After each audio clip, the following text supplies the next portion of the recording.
Hello everyone, my dear friends. Today with you here Natti and Hustle Castle. This is the first video out of 3 with all the answers for your questions about the ancient sets. In this video we'll talk about the following questions: from which gear craft ancient objects, how to assemble sets correctly, and in the end we discuss the most common mistakes made by other players. As you already can guess, this is a unique content that you won't find anywhere else for a long time. That is why you gotta remember rule number 1. Don't even dare to assemble sets before you watch this video. So sit comfortably, we are about to start.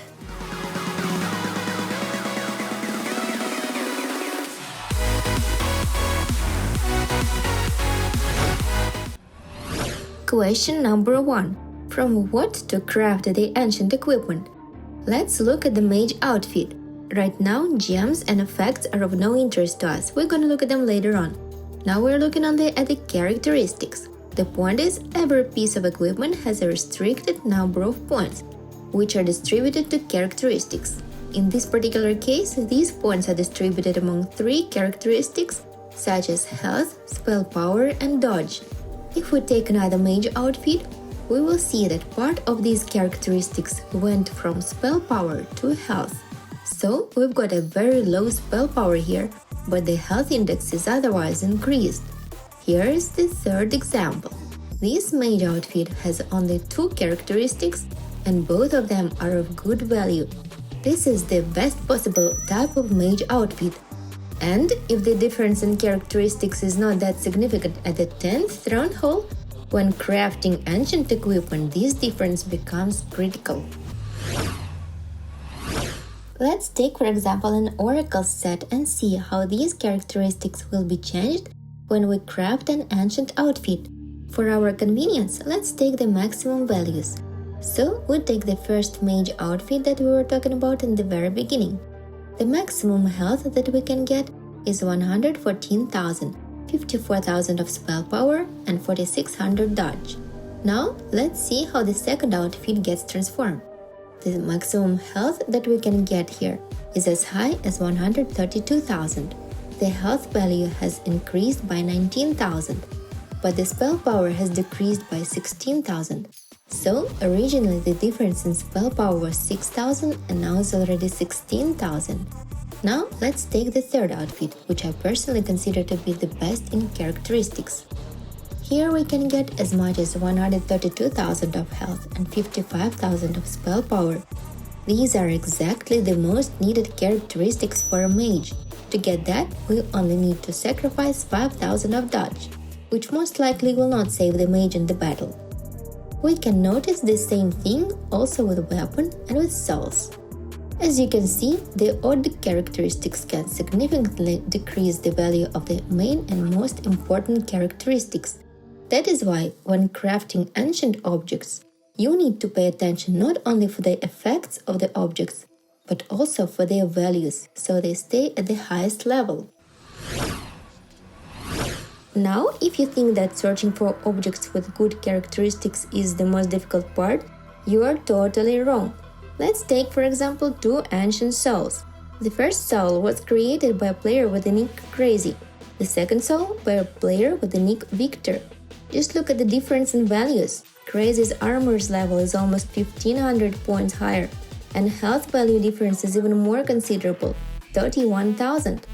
All this is happening because of the range of values while crafting an ancient gear. And here you can only rely on your luck. Somebody can manage to craft objects with values close to maximum like Crazy, and somebody will have almost minimum of the range like Viktor. By the way, Viktor said that he's gonna disassemble some objects and recraft them again and again until he gets at least 60% from the value range. And I'm sure the majority of top players will be doing just the same. Here's another example. Let's take 2 paladin outfits. The first outfit belongs to a player named Chingich, the second one to Home Shao. Even though Chingich's outfit has a third characteristic of damage, the difference in health value is still 60,000, which is 25% of the value. This is what you can call a lucky craft. I hope I demonstrated it visually, which enormous range of values can take place when crafting ancient objects. Sure, you can make your own estimations if the difference is huge or not. I personally think that the difference is enormous. So you can guess that if you've crafted an ancient object and it turned out to be of minimum values, sooner or later you will have to disassemble it and recraft once again, until you get characteristics at least above medium. By the way, when you disassemble an ancient object, you get the original legendary object back and 3, 2 or 1 essences, depending which exact object you have disassembled, weapon or outfit, a soul or jewelry. In any case, I would recommend that you craft all the complete sets you need, and only after that you can consider which objects need to be recrafted. And in order not to forget if the craft of the object was good or not, it would be helpful if you make a screenshot before the craft. Let's make a summary of what we've said before. First, pay attention to the main characteristics, so they originally are of high value, and the less unnecessary characteristics the object has, the better. Second, make screenshots before crafting an ancient object, in order not to forget if the object you've got is of good craft or not. Third, finally, if you've got an object with values less than average, so sooner or later you will have to recraft it once again. Okay, now let's discuss which characteristics are most important for each set. By the way, this table has been created by the virtue of a player named Viktor. He already has assembled 10 sets out of 11 possible, and he was kind enough to share his experience with us. Let's look at the Paladin set. From the 6 object bonus description, we can see that Paladin is a supportive tank. It heals, adds damage to the allies, and removes stun. And in case if it gets pushed through, it will impose a shield with a strength of 40% of his own health. As we can see, the Paladin itself has no single bonus for its own damage. That is why, for this very set, the survival capability is highly important, and its main characteristics are health, armor, magic armor, and dodge. The same thing we can say about Bastion's set. The longer the tank lives, the more profit it brings at the battlefield. The main characteristics are the same as Paladin's: health, armor, magic armor, dodge. The next set we're gonna discuss is the Annihilator set. Here, otherwise, the main bonus is a mass damage.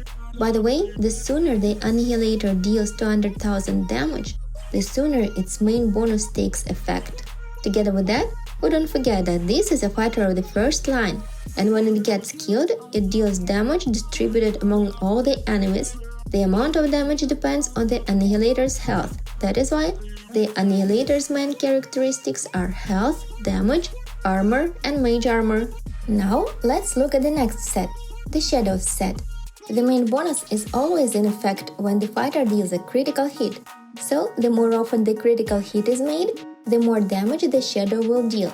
That is why the main characteristics of the Shadows set are crit and damage. Moreover, as it is a fighter of the first line, some health will also be of good support for him. All the other sets have no bonuses of direct dependence from their characteristics. That is why all the characteristics of those sets are pretty standard. As you can see, the table here is half empty. We need to add objects and souls that would fit each of the sets. But to fill it to the end, we would appreciate your support. Give us like, subscribe for the channel, send a repost to your clanmates, and in the nearest future, wait for a new video where we will analyze the best objects and effects for each class. Also, if somebody has a full Demon Hunter set, I would appreciate it if you send me a video how it works in battle. This will be of great help to our channel. We are interested in the last Abyss Hound of the Demon Hunter set and how it works.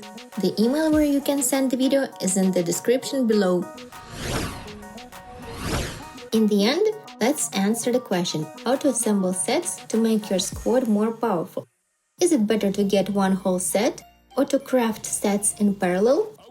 Of course, if you have great equipment, 46 legendary shards and 11 million of mithril, you're better to craft the one complete set first, and your squad will gain a significant power. But if you don't have good equipment, of course you can also craft ancient gear from whatever you have and still gain pretty good power, although you won't be winning too often. Anyways, now at the 11th Throne Hall, The characteristics and effects from objects are of the most importance in the game, and sometimes it's better to be patient and spend your time for searching for some good object, rather than craft from whatever you have, then disassemble, lose quite a bit of shards, and craft again. I recommend you to wait for my next video where I will tell you which outfit and weapon better to choose for each set. And now, let's have a look at some mistakes that players make when crafting sets. Today, we're gonna look at the equipment owned by NJD player. Let's take a fighter named Archer, for example, and look at his outfit. As you can see, the damage rate crafted is pretty high. But taking into account that this outfit has such a characteristic as crit, the ranger loses 30 to 40,000 of health, and this is because of 3,000 of crit. It just doesn't worth it in my opinion. Also, this player has another ranger, which is wearing a wolf outfit from the previous event. This outfit is good in characteristics, but it's been crafted with values below medium. Because of that, the ranger loses 20,000 of health and 2,000 of damage. On top of that, if we look at the soul of this ranger and its bow, they've been crafted in low values as well, so the ranger's damage is as low as 41,000 a second. If we compare to Viktor's ranger, the difference in damage is around 25%. Of course, Viktor's gems give him more power as well, but the gap of the initial values is just too big, and in the end of the day, the player NJD will have to recraft these objects to make his ranger more efficient. In any case, let's wish good luck to the player NJD, and if you'd like us to analyze your own mistakes, you can leave your clan name and your nickname in the comments below, and we will possibly review your sets of ancient equipment. At this point, my dear friends, I'm gonna end for today. There's been a lot of information provided, and there will be even more in future. And it's gonna be more thorough and interesting. In the next video, we're gonna discuss the best effects for different types of weapon and outfits, the best setups, and we're gonna look at some setups used by certain players. So, subscribe to my channel, like it, share it, and see you next time! That was Natti with you today. I wish you never-ending apples. Bye-bye!